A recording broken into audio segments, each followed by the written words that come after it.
So take us back there.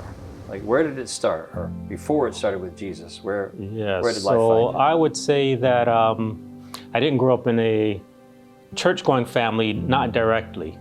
I did have some exposure to church background because my grandmother was a very church-going lady, and she lived in the South.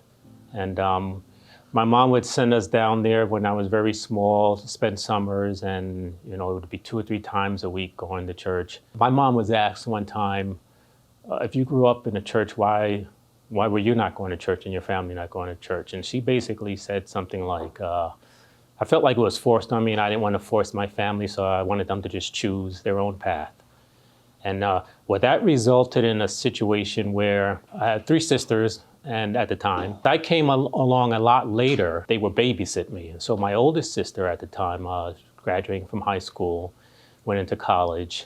And so somewhere along the line, she converted to Islam. And being the bossy sister that she was, she took it upon herself to basically bring me up. I think I spent like maybe 2 or 3 years in elementary school, in and out of the masjid, which they call the mosque. I never was considered myself a Muslim or anything like that. I was very lost, and I would say, I was considered to be on a spectrum, in school before that was a thing, and having a lot of trouble in school, violent outbursts and that sort of thing. So fast forwarding from that later on into my older years, I was not going to any church. I met my soon-to-be wife. And one of the early things that we discussed was bringing our children up in the faith. And I shrugged and said, yeah, sounds like a good idea to me. I knew better then to not have a faith, based off of what was happening in my own household at the time. But it wasn't really, it was kind of like your God is going down one road, and I sort of know about it, but you're off and on alternate paths, but God is bringing you back every once in a while when you're straying off. I remember my children asking me questions about the Bible, and I thought to myself, you know what, I think I got to step up my game here, and that started me back more on the path that God has put forth before me.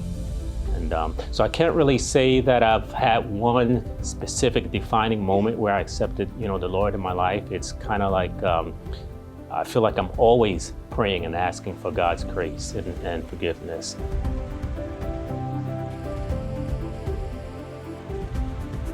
I think it started more as like urges along the way, and a sense of responsibility and a sense of obligation of growing in the Word. And so that led me into reading more and listening more to various pastors and Bible teachers and things like that, fellowshipping with people. And each time I just tried to learn a little bit more and absorb more. God was showing me more of what His Word it really means. And so it causing me to question more, and just keeps like a snowball, just kept going. And so that kind of brings me up to even this present time, where I'm still in that phase of